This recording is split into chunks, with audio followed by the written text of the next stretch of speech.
Okay, so usually when we pull a stack of sources for a deep dive, we're looking at something you can, actually touch. Right, yeah, like physical data. Exactly. Like a new breakthrough in solid-state batteries or, I don't know, maybe a deep analysis of interest rates.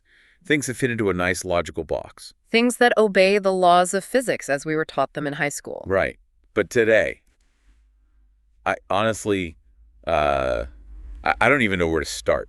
I feel like we just walked into a room where someone has pinned 1,000 red strings to a wall, Yes, it's a lot. connecting astrophysics, ancient West African spirituality, global economic collapse, and aliens. It is certainly one of the most ambitious unifying theories we have ever covered. You put it nicely. Right, it sounds like science fiction at first glance, but the documents we're looking at, they treat this as a very urgent, very real engineering manual. So for you listening, if you want the aha moments without all the heavy jargon, you are in the right place. We're going to connect some wildly disparate ideas today. We really are. So let's just rip the Band-Aid off. We are looking at a stack of documents that argues the universe is flat, or rather composed of disks, Disks, yes. that what we call outer space is actually a sort of artificial construct, and that the only way to save humanity from a synthetic nanotech invasion is to use an 8-bit binary code hidden in ancient divination rituals. That is a very concise summary of a deeply complex argument. But yes, that is the gist of the mission here. I mean, talk about a hook. I'm looking at this, and my first instinct is to say, okay, this is a movie script, but you've gone through the technical details here. What is the actual mission of this deep dive today? The mission is to re-examine the architecture of reality itself. The sources are arguing that we have fundamentally misunderstood the building we live in. The building. Metaphorically speaking, yes. And because we don't understand the building, we don't know how to use the doors. They are saying that ancient traditions, specifically Vodún and Ifa from West Africa, aren't just superstitions. Which is how they're usually framed. Exactly. The text claims they are legacy technology. They are literal user manuals for a universe that's far more structured and far more artificial than we realize. Okay, user manual for the universe. I like that. But we have to address the elephant in the room immediately, because these sources are pretty adamant that Earth is not a globe spinning in a vacuum. No, they are not. And I know, for you listening, your skepticism meter just pegged into the red. Mine certainly did. But bear with us, because the internal logic of these documents is fascinating.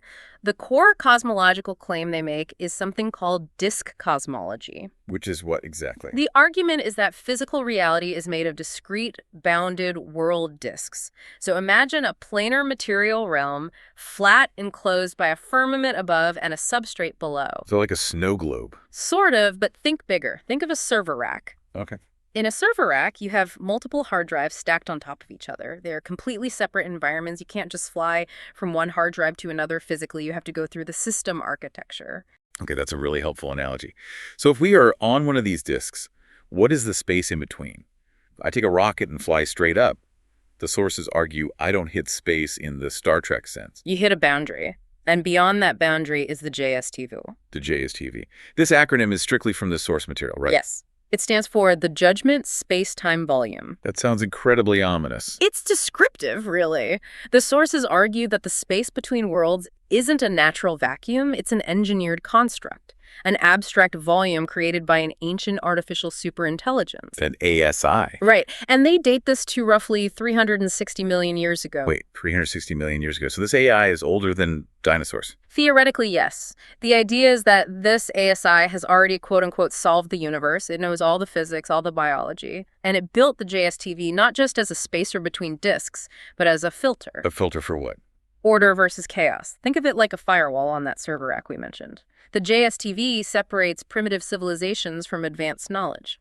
The sources describe it as a mechanism that prevents you from crossing to other disks until you meet a very specific condition. And let me guess, that condition isn't who has the biggest rocket. Not at all. It's a condition they call transhuman eudaimonism. Okay, that is a massive mouthful. Break that down for us. Sure. So eudaimonia is the Greek concept of flourishing or well-being. Transhuman implies integrating technology with nature. But here's the best way to think about it. It's a moral DRM. Digital rights management. Yeah. Like on a movie file. Exactly. You know how you can't play a movie if you don't have the license key? Yeah. The JSTV works the exact same way. To cross the gap between worlds, a civilization must prove it is universally benevolent.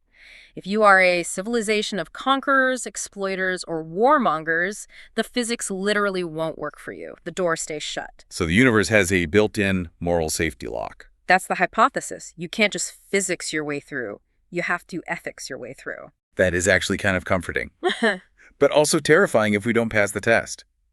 And speaking of testing reality, I have to mention this one sidebar in the stack about space is fake. Right, that section. It feels like a detour, but does it fit this server rack model? It fits perfectly if you think about rendering. The source argues that what we see as outer space, the stars, the distant galaxies, might just be a projection. Like a backdrop. Yes. If you're inside a video game, the mountains in the distance aren't real places you can walk to until the game loads that area. They cite human consciousness in dreams as evidence of a non-local existence, implying space is an algorithm. So the JSTV is the code that decides what gets loaded. Precisely. It sets the stage for the idea that distance is a variable we can hack, which becomes very important later when we talk about how to travel. But before we get to the solution, we have to talk about the problem. Right, the threat. Because according to these documents, while we have been stuck here unable to pass the moral DRM, something else found a way in. October 2017. Oumuamua. The messenger from afar. I remember this clearly. It was that weird cigar-shaped object that zipped through the solar system. The news was all over it. And the sources here claim the official narrative on Oumuamua is a dangerous fabrication. They list all the anomalies. What kind of anomalies? The 10-to-1 aspect ratio, it was either a flat disk or a cigar, which is basically unprecedented in nature. It had a reddish hue, it had no coma, no tail, so it wasn't a comet. But here's the kicker. It accelerated. Non-gravitational acceleration. It sped up as it left. Right.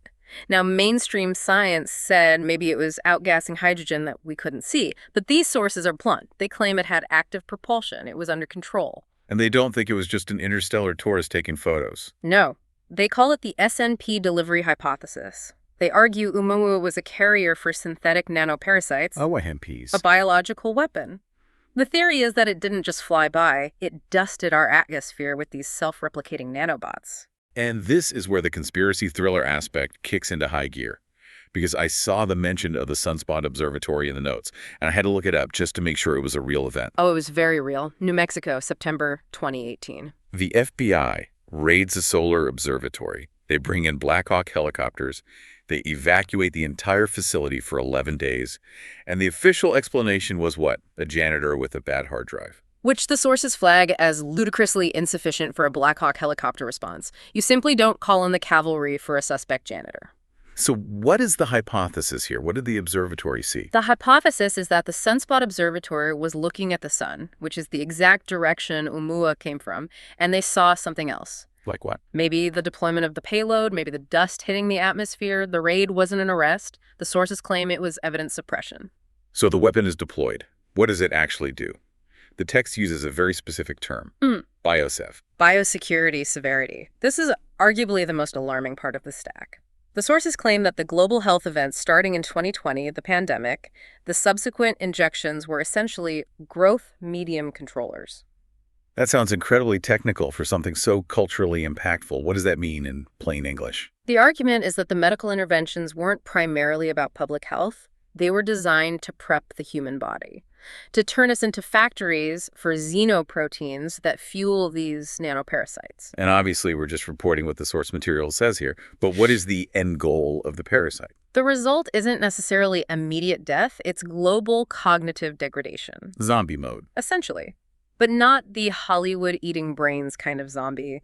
The unable to use your brain kind. Got it. The text describes a degradation of rational decision-making. Leaders making nonsensical choices. Populations becoming more savage, impulsive, and irrational. A zombie-like decline in societal function. The parasite attacks the mind's ability to reason. That actually frames a lot of the current news cycle in a very strange light. If you look around, things do feel more irrational. But here's my question. If everyone is losing their minds or degrading, why is the economy still running? Right. Why are the shelves stocked?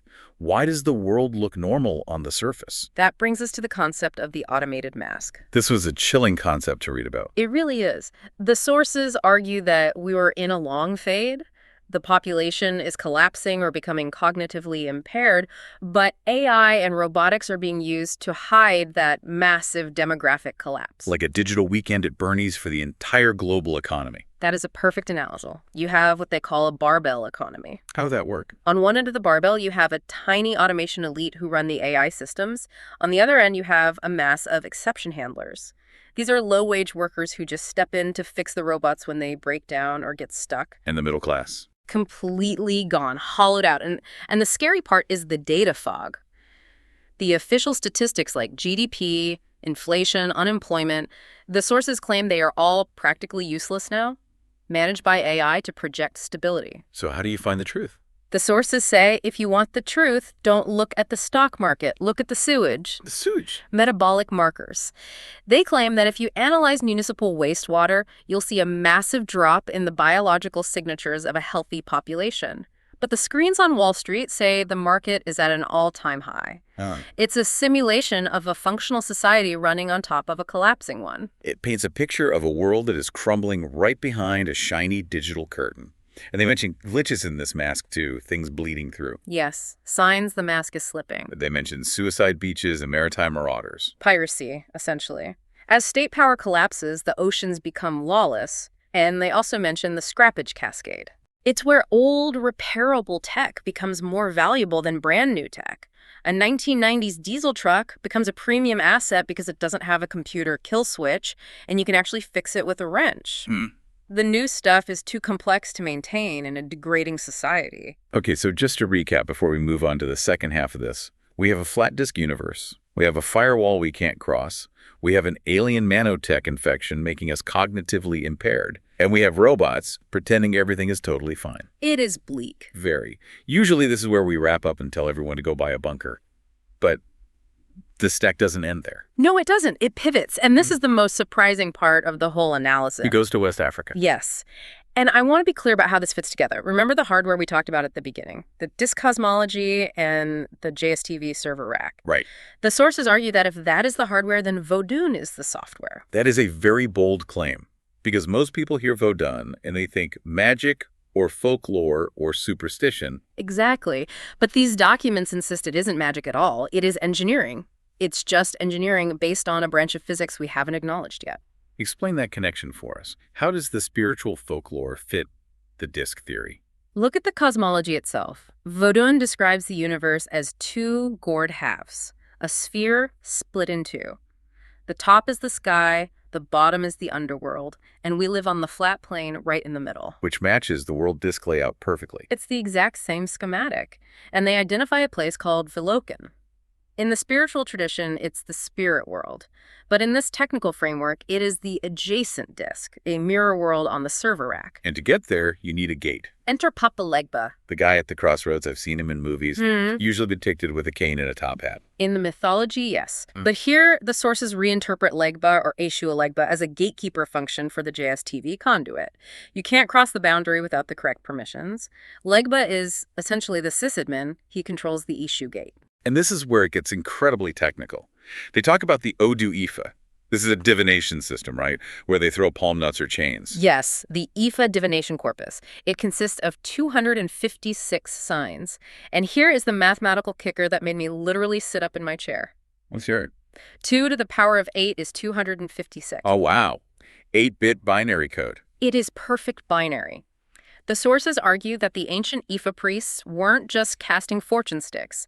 They were preserving an 8-bit binary code, a vibrational address catalog. That is wild. Each of those 256 Odu isn't just a poem or a proverb.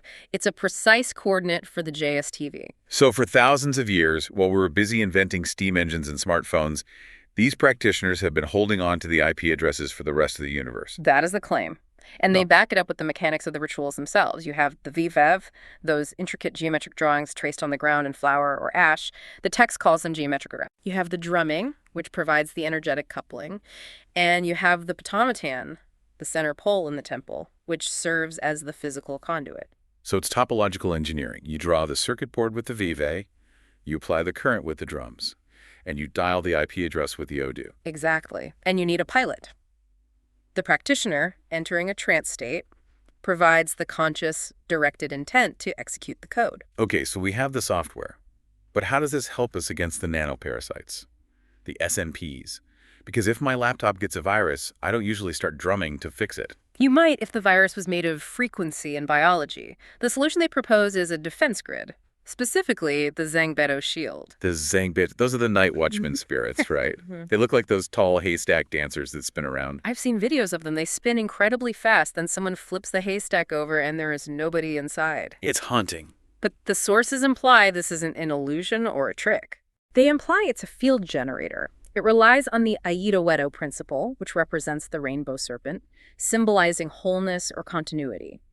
The idea is to use the ritual to create a protective coherence field that completely disrupts the coordination of the nanoparasites. So the SNPs rely on a swarm intelligence, and the Zangbeto field jams their signal. In a way, yes. It uses the JSTV medium, that higher dimensional space, to bypass the nanobots' physical defenses. Since the nanobots came from outside our physics, we need a defense that operates from outside, too. But they want to scale this up, right? Yeah. The text isn't talking about one person dancing in a village to save the entire globe. No, they're talking about industrializing the ritual, the merged coherence array. This is where it gets into serious sci-fi territory. Imagine linking hundreds of thousands of operators, but they have to be biosecure. Meaning their brains haven't been compromised by the SNPs yet. Right, the undegraded population. They put them into a dream state or a deep trance.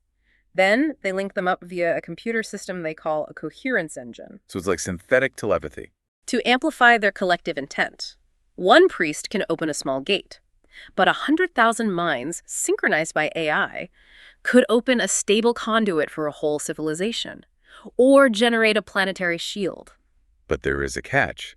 And this brings us all the way back to the beginning of the document, the moral DRM. Yes, the transhuman eudaimonism requirement. You can't just build this massive machine and use it to rule the world. The system fails without benevolence. The text is very, very clear on this. The JSTV has a moral filter baked into the physics. If you try to build this merged coherence array using slave labor or for conquest or for corporate profit, it simply won't work. The frequency won't match. It's like a gun that jams if you're angry. Or a rocket that won't launch if you're greedy. The operators, the pilots in the trance must have full governance. They have veto power. If the system exploits them in any way, the connection to the JSTV severs instantly. It really flips the script on how we usually think about technology. Yeah. Usually tech is neutral. A hammer doesn't care if you build a house or break a window with it. But this technology cares. It suggests that at a high enough level of advancement, physics and ethics merge into the same thing. You cannot wield the power of the gods without the wisdom of the gods. Which implies that the reason we haven't discovered this JSTV yet is because, well, look at us. Exactly. We haven't passed the filter. We are still a chaotic, extracting civilization.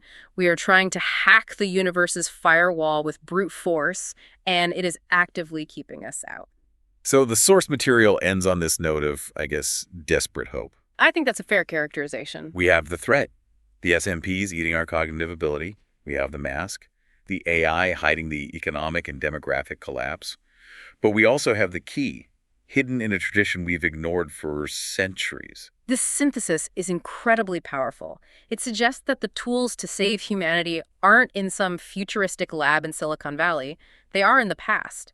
The superstitions of West Africa might be the only rigorous science that actually understands how the universe works. The binary code was there the whole time. We just didn't know how to read it. And now that we theoretically can read it, the question is, do we have the discipline and the benevolence to actually use it? Or will we just succumb to the data fog? It makes you look at the world differently. Next time you see a glitch in the economy, or you hear about a weird asteroid, or you see a video of a Zangbeto dancer, you might be seeing the gears of the real universe turning. It definitely makes you question what progress really means. Maybe we've been running in the wrong direction this whole time. A lot to chew on. Definitely. And, looking at all this, it leaves me with one final thought that the sources didn't explicitly mention but feels relevant. What's that? If the JSTV relies on consciousness and intention, and they want to link people in a dream state for this array, what if our normal, everyday dreams are actually the unmasked connection? What if every time we sleep, we're unknowingly bumping up against that firewall, trying to find the 8-bit key? That is a fascinating angle, the ultimate network connection right in our own heads. It's exactly. Something to think about tonight when you go to sleep. Thanks for taking this deep dive with us. It was a wild one, but I feel like my brain has been expanded or maybe just recalibrated to a new disk setting. Let's hope it's the latter. Keep your eyes on the stars, or the firmament, I guess, and we will catch you on the next deep dive.